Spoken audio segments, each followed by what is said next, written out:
Hello guys, welcome back doctor Rabbani YouTube channel.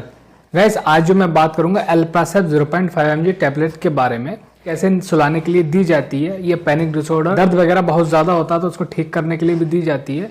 और anxiety वगैरह जैसे मैनियक पेशेंट जो होते हैं जिनको सीजर वगैरह आते हैं उनको भी कैसे इस्तेमाल में लाई जाती है या उनको किस तरह से दी जाती है, इसके बारे में पूरा डिटेल में बताऊंगा। गाइस, वीडियो को लास्ट तक देखिए, लास्ट तक देखें तभी आपको समझ में आएगा। चलिए गाइस, बिना देरी के शुरू करते हैं वीडियो। मैं हूं डॉक्टर सुलेमान और आप देख रहे हैं doctor Rabbani YouTube channel. Guys, आज जो मैं बात करूं एल्प्रासेप 0.5 mg टैबलेट के बारे में बात कर रहा हूं। इसके अंदर जो कंपोजिशन होता है वो एल्प्राजोलाम होता है 0.5 mg में, और ये बेंजोडाइजेपिन कैटेगरी का होता है। यानी बेंजोडाइजेपिन कैटेगरी जितनी भी मेडिसिन होती है वो विदाउट प्रिस्क्रिप्शन नहीं मिलती हैं। अगर आप मेडिकल पे जाएंगे और बेंजोडाइजेपिन कैटेगरी कोई सी भी मेडिसिन हो, चाहे एल्प्राजोलाम हो, क्लोनाज़ेपाम हो या डाइज़ेपाम हो, ये आपको नहीं मिलेगी मेडिकल से। ये जितनी भी मेडिसिन होती हैं ये बेंजोडाइजेपिन कैटेगरी से आती है और ये एनारेक्स कैटेगरी में आती है। एनारेक्स का मतलब होता है नारकोटिक में।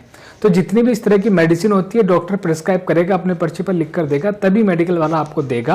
अगर आप डायरेक्ट जाके परचेस करेंगे तो आपको वो नहीं देगा। और इसको खुद से जाके कभी परचेस करने की कोशिश ना करें, क्योंकि मेडिकल वाले को इसका पूरा डाटा मेंटेन करके रखना पड़ता है, इसलिए वो आपको ये बिना प्रिस्क्रिप्शन के इस टैबलेट को कभी नहीं देगा। अगर इसके जनरल यूजेस की बात करें, किसी चीज़ में इसको इस्तेमाल में लाया जाता है, जैसे एंजाइटी पेशेंट होता है जिसको एंजाइटी बहुत ज़्यादा होती है तो उसको दिया जाता है। ब्रेन में अजीब अजीब सी एक्टिविटी होती रहती है, रिलैक्स नहीं हो पाता, तो ब्रेन को काम डाउन करने के लिए, रिलैक्स करने के लिए भी इस टैबलेट को दिया जाता है। जैसे नर्व्स वगैरह जो होती है उनको भी रिलैक्स करने के लिए इस टैबलेट को दिया जाता है। नर्व्स में पेन होता है, कहीं पे हाई पेन होता है, दर्द बहुत ज़्यादा हो रहा होता है, तो उसको क्योर करने के लिए, उसको भी ठीक करने के लिए, दर्द को भी कम करने के लिए इस टैबलेट को प्रिस्क्राइब किया जाता है। क्या होता है कि पेशेंट को जो नींद वगैरह नहीं आती तो उसको सुलाने के लिए भी इस टैबलेट को दिया जाता है। कुछ पेशेंट्स को, कुछ व्यक्तियों को क्या होता है, चिंता बहुत लगी होती है, काम से रिगार्डिंग होती है, बिजनेस रिगार्डिंग कोई भी चिंता अगर लगी रहती है तो इस चिंता को कम करने के लिए, कंसंट्रेशन को बढ़ाने के लिए भी इस टैबलेट को प्रिस्क्राइब किया जाता है। और इस टैबलेट को जैसे मैनिक पेशेंट होते हैं, जैसे अजीब अजीब से हरकतें करते हैं, पागल टाइप के जो पेशेंट होते हैं उनको प्रिस्क्राइब किया जाता है ताकि वो आसानी से सो सके। और इस टैबलेट को सुलाने के लिए भी इस्तेमाल में लाया जाता है।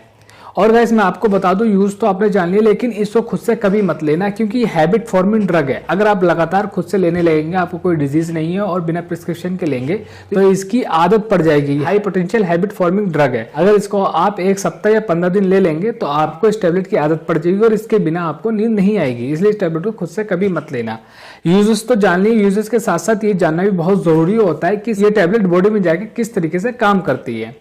जैसे ये टैबलेट को खाने के बाद में जब ब्लड में पहुंचती है तो हमारी बॉडी में एक केमिकल होता है गावा, जो क्या करता है, हमारी एबनॉर्मल एक्टिविटी जो होती है, जैसे अनहाइजेनिक एक्टिविटी, जैसे मैनिक टाइप की, पागल टाइप की जो एक्टिविटी होती है, उनको कंट्रोल करके रखता है।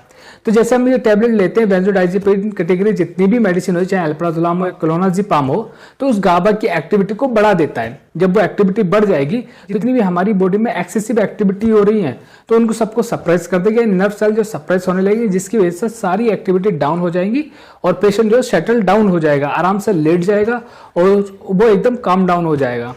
और जो एक्टिविटी कर रहा होगा, अजीब सी हरकतें कर रहा होगा, वो करना भी बंद कर देगा। तो इस तरीके से एक काम करती है। अब इसके साइड इफेक्ट के बारे में अगर बात करें तो ये टैबलेट खाने के बाद में लाइट हेडेक हो सकता है। अगर मान लो रोशनी में ज़्यादा जाएगा तो उससे सर में दर्द वगैरह हो सकता है और नींद वगैरह उसको आ सकती है, क्योंकि इस टैबलेट को खाने के बाद नींद वगैरह भी आती है, कमजोरी भी लगेगी, थकान जैसी भी लगने लगेगी इस टैबलेट को खाने के बाद। कॉन्ट्रा इंडिकेशन की बात करें, मतलब इसको कब कभी इस्तेमाल में नहीं लाना होता है। प्रेगनेंसी में कभी मत देना, भूल कर भी मत देना। अल्कोहल के साथ में इसको नहीं देना होता है और ड्राइविंग करते समय भी इस टैबलेट को नहीं लेना होता है। इनके साथ में कभी मत लेना। तो गाइस, मैंने बताया आपको एल्प्रासेप 0.5 mg टैबलेट के बारे में। होप गाइस आपको पूरा समझ में आ गया होगा।